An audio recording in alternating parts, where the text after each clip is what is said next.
Hello, this is Clicking Gaming, and welcome back to another episode of Aviary Attorney. Where we last left off, we did a little bit more investigating. It turns out our Prince of Spain's not really the Prince of Spain, and now we're about to head into court where I feel severely underprepared for it. And let us begin. Hoo-ah! A new day arises. To court. Once again, Falcon and Spurston, violence was burning outside the doors of Tribunal de Grande Instance. Are you feeling nervous, Falcon? Yes? Nope? Don't go silent at me now! God, why does everyone always do that?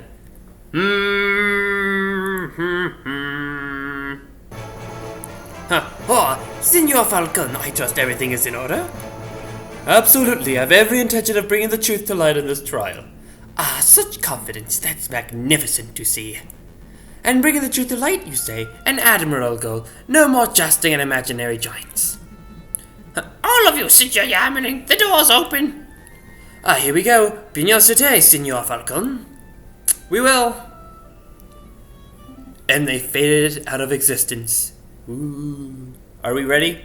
We're ready. Here we go. Mano y mano. JJ. Severin. Nervous?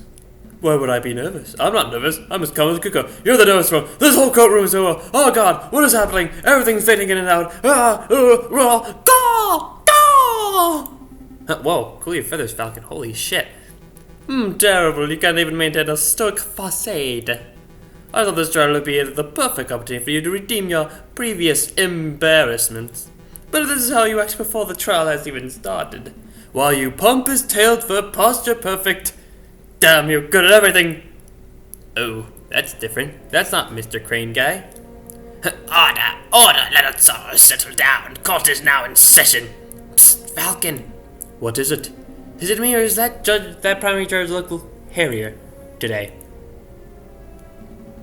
That's a different judge to the one who presided over Dame Catalin's trial, you doofus. God, you're dumb. Oh, still, it's a little strange, isn't it? Well, it is, considering that in the cutscene, they're frickin' wolves. It is a little, I suppose. Excuse me, Your Honor. I was under the impression that Judge Maxime would be resigning this case. Where is he?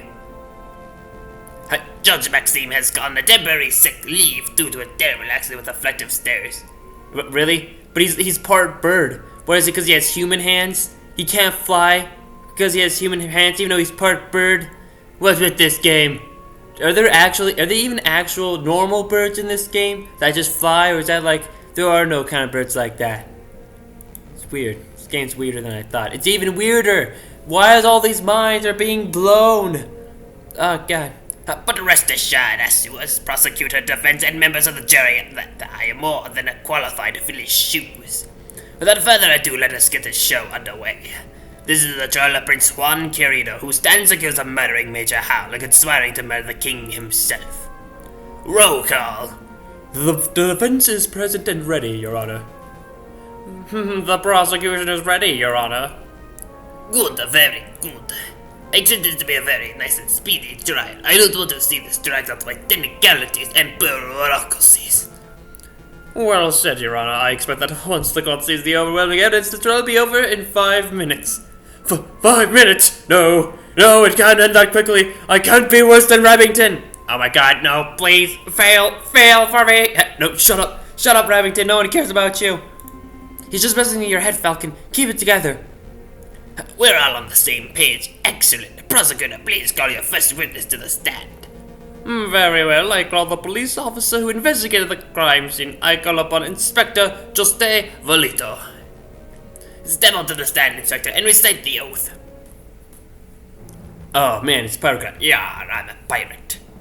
I swear to speak without hatred and without fear, to tell ye whole truth and nothing but ye truth. Well, I gotta select the judge. Why, yes, it appears you do. Please recite your name and occupation for the court record. My name is Inspector Juste Volito. I am ye servant to ye law. Escort to the gutter rats. Well, that'll do, Inspector. We've heard your monologue before.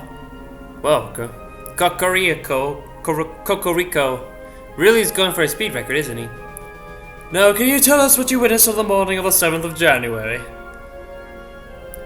Of course. At 10 o'clock in the morning, I was called to Livre's Grand Gallery by one of the King's Royal Guards. They just say o'clock. There I saw Prince Juan, King Louis Philippe, the corpse of the Major Hall with a rose in his hand, and around 2,000 citizens. The citizens the king says of all attesting Major Hall taking the rose from the Prince Juan's hand and then properly dropping dead. And what did the morgue uncover upon examination of the corpse? The coroner determined that with absolute certainty that Major Hall died of poisoning, of scurvy, of lack of vitamins from fruit. As if with the prick of the finger, there is no sign of external to Major Hall's body. Therefore, the poison must have been the cause of death. Putting the pieces together, that does seem very implicative of the prince. I have no further questions. Damn, I was hoping for that coroner's report would determine that the guy died from a freak heart attack or something. He'd been the dog women like, blah, I am dead, blah. That would make a particular speedy trial, wouldn't it? But no, we aren't so lucky. Something else must be amiss in the old bird's testimony. Right, I'll tear it apart. And the falcon sleeps and just tears apart the freaking bird to shreds. You and I wish to cross-examine the witness. Falcon wasn't. Don't waste the court's time. A high-ranking police officer would never lie on the witness stand. I wouldn't accuse the inspector of lying. I just want to make sure that every base is properly covered. This sounds like pointless nitpicking to me, but I'll allow it for now. Go on, Falcon, do your cross-examination. Select statement, let's see. At 10 o'clock, scholarly flavor, the corpse of Major Hal with a rose in hand, around 2,000 citizens, concerned that Major Hal died of poisoning. Probably the poisoning be best. Inspector, you said the coroner determined with certainty that the Major Hal was killed by poison. Correct. He stated the signs and symptoms were in your textbook. There was no possibility his death was natural. What kind of poison was it? Did the coroner mention specifically what kind of poison it was? He was not certain. At first the coroner posited that it was a plant poison, like that of a convict flower. But when he learned how fast the poison had taken effect, he noted that this was sort of typical of aconite. Consequently, he suggested that it may have been some newly engineered concoction. A newly engineered poison, you say? Well, that only reaffirms that this is a very deliberate assassination attempt. Indeed. Another question, any questions? Do I? Let's see. How was Major Hal poisoned? Let's see. Well, he could have been killed by the chocolate. Is that really the question? Is that what I want to ask? Let's see. How was Major Hal poisoned? How exactly was Major Hal poisoned? What was the delivery mechanism? His finger was pricked by the poisoned rose. He even commented out loud about it seconds before dying. He was like, "Oh, I've been pricked by a rose.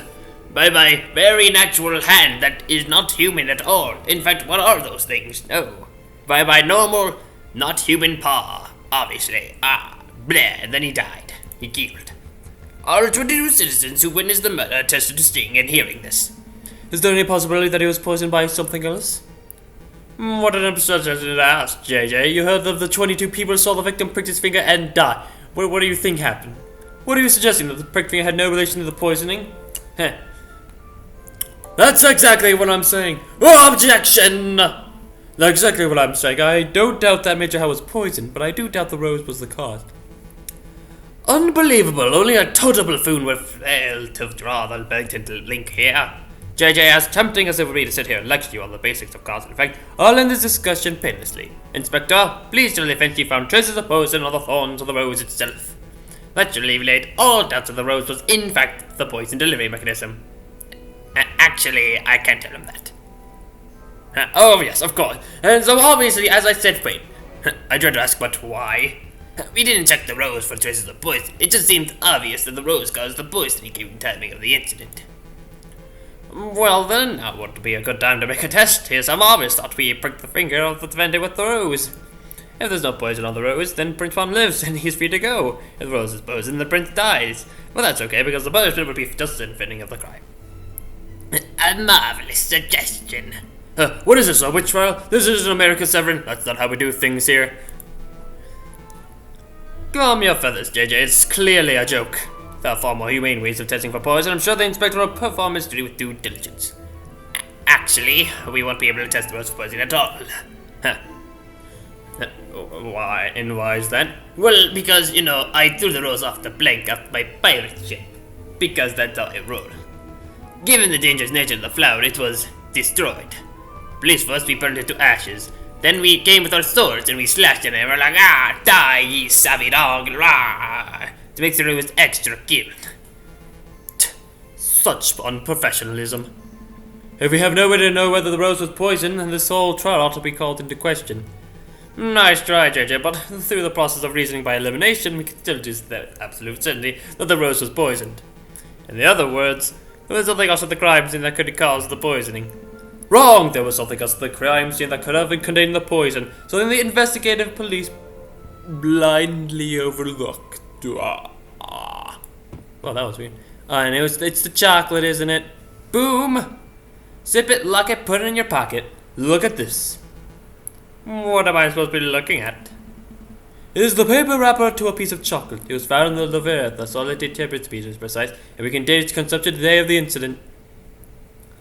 You're not suggesting that Major Hal ate a piece of poisoned chocolate moments before he died? I most certainly am.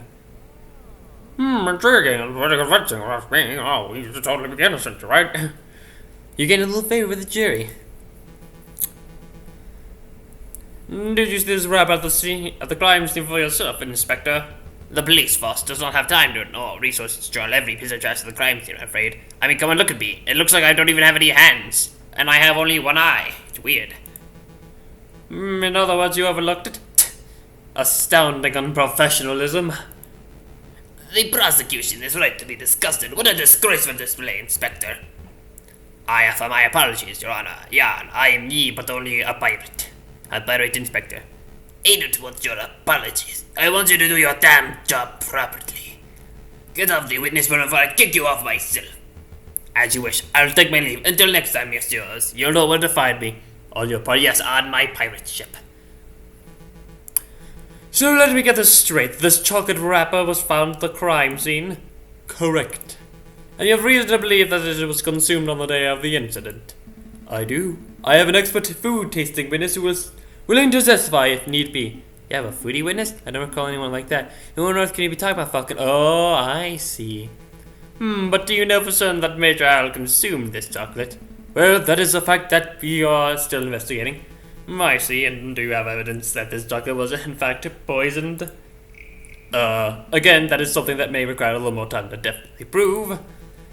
So then, in actuality, you have no evidence that Major Hal consumed some poisoned chocolate.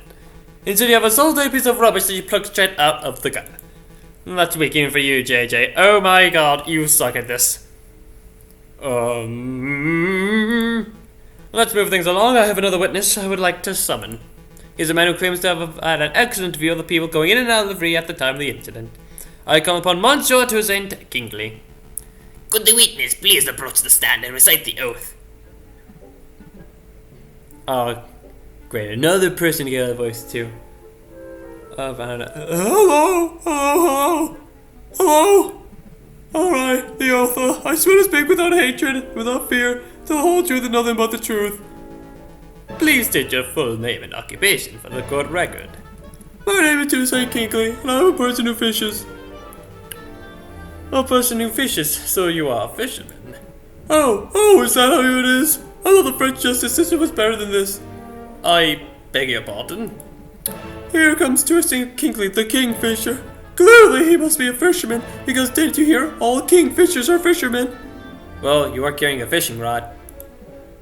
And, can a man not carry a fishing rod free on the bay without being branded a fisherman?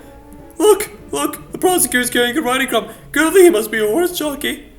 Oh, for pity's sakes, fine. We can list your occupation as a person who fishes and not fisherman. God, shut up. Thank you. And my life is complete now. Actually, why do you carry a riding crop, Severin? I've never seen you ride a horse. I don't know, JJ. Why do you, a 30-something-year-old with no health problems, carry a cane? Life's many mysteries, isn't it? I carry a cane around so I can beat your sorry ass. Ah! He flies over and beats the crap out of him. He's like, oh, take this and that. And no, No, don't do it, Falcon, stop. Huh? Oh, what? Falcon, you're doing this. You were like smiling and it was really weird and creepy. Oh, sorry, I was having the most wonderful daydream. This is appearing quite hard, of course. Could the prosecution please get back to his questions? Of course, Your Honor, Monsieur Kingley, it is true that you were nearby the Louvre at the time of the incident.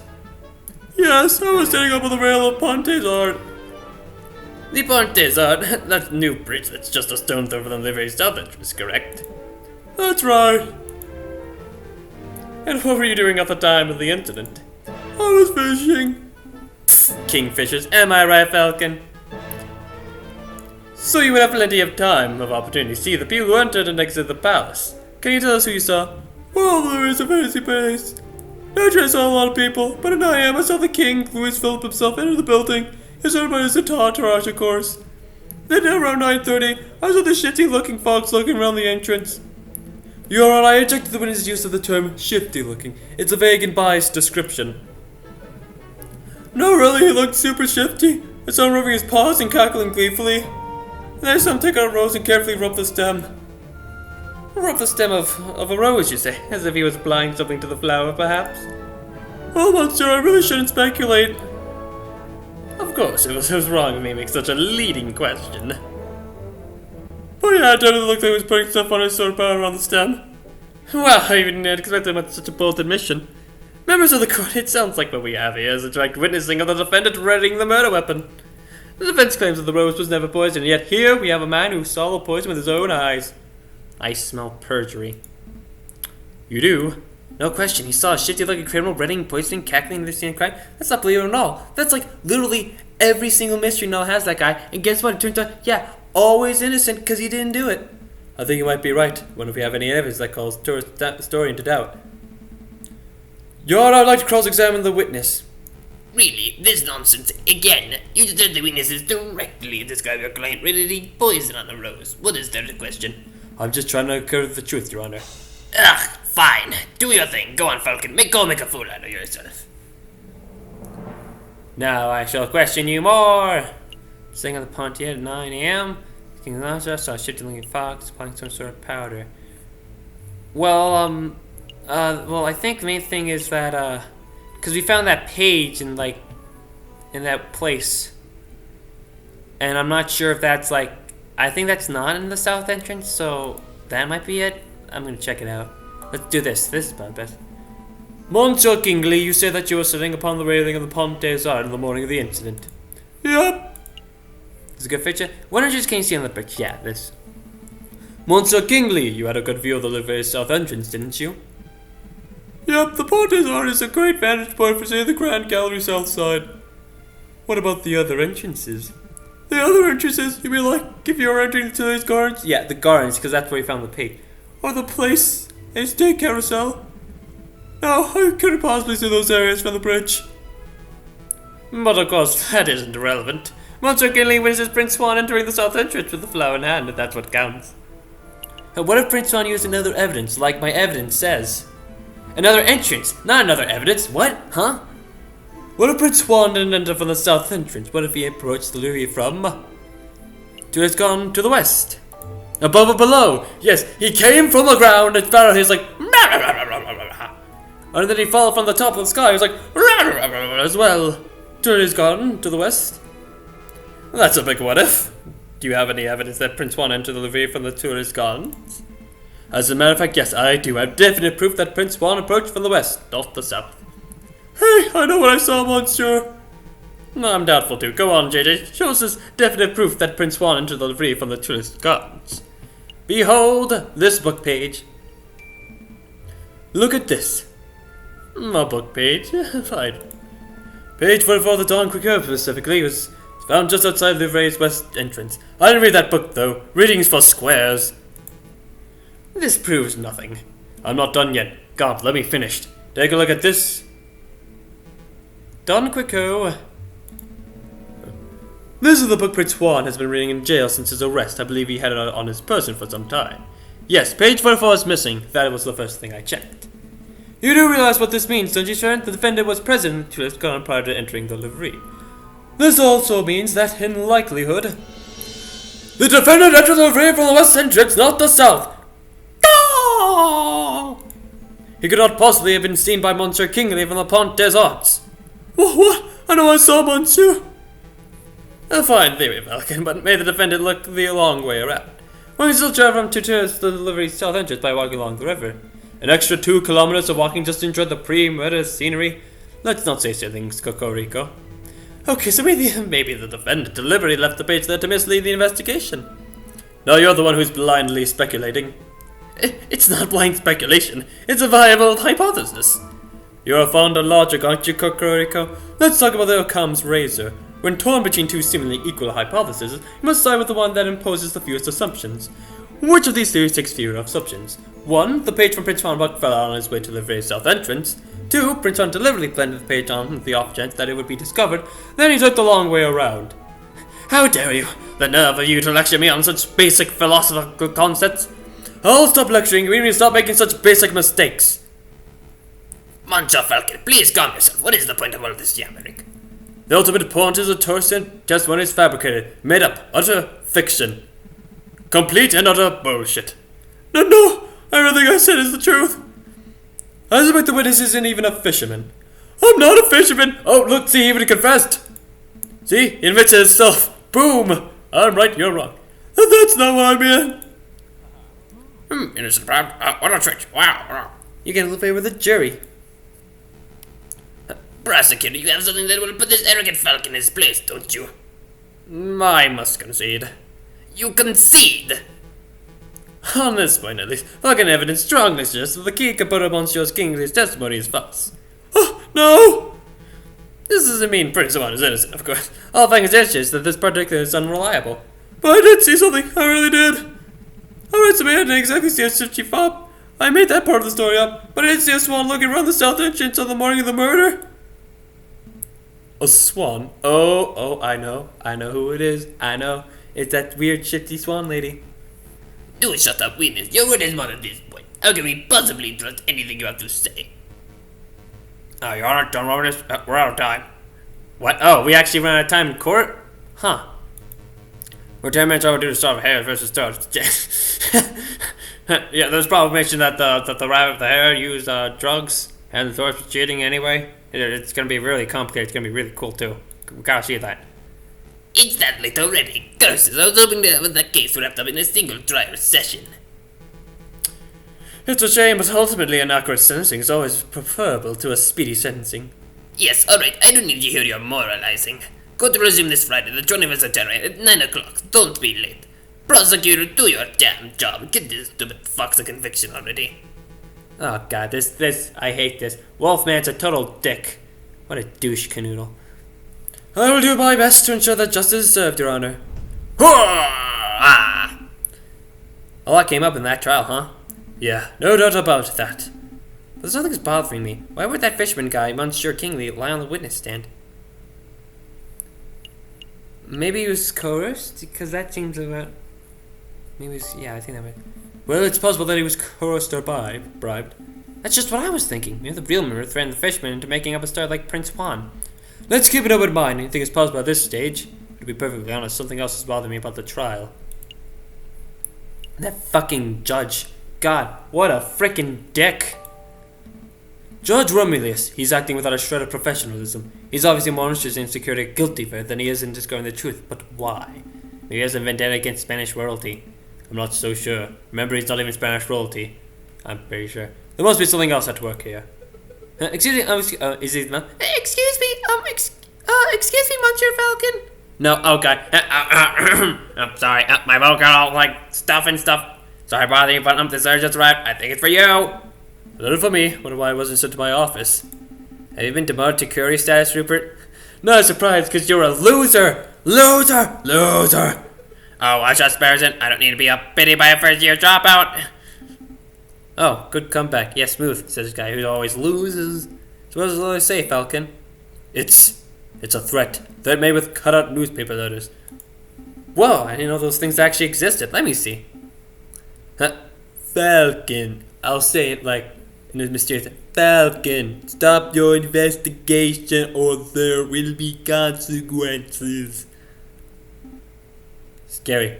Sparrow, why don't you do it like that? I don't want to be like extra spooky. There is no question this letter originated from Major Howe's murderer. He or she must be aware that we are getting closer to uncovering the truth. Sounds about right, but why would a person write with cutout newspaper letters like this? Masking one's handwriting would be the most common reason, though I can't help but wonder why they would bother since we don't have any handwriting samples to compare it to. We're still going ahead with our investigation though, right? Obviously, come on. Look at me, I'm too cool to give up. Oh yes, absolutely. No, fuck that guy. Like, what is he gonna do, murder me? There's probably obviously gonna be no relevance, even though it's kind of obvious that there's like 3 different case files. If a lawyer was deterred every time they received a threatening letter, they would never get any work done. Besides, with only 3 days before the next trial, so we can't afford to be worrying about petty things like this. Tuesday, Wednesday, Thursday. Wow, you're right. Let's make those days count. Then another spank-dankety new day arrives. So anyway, I'm going to end the video here for now. Anyway, if you enjoyed the video, you should like and subscribe. Or don't, because you don't have to. Anyway, I'll see you all next time where we go around and do some more investigational stuff. Bye-bye.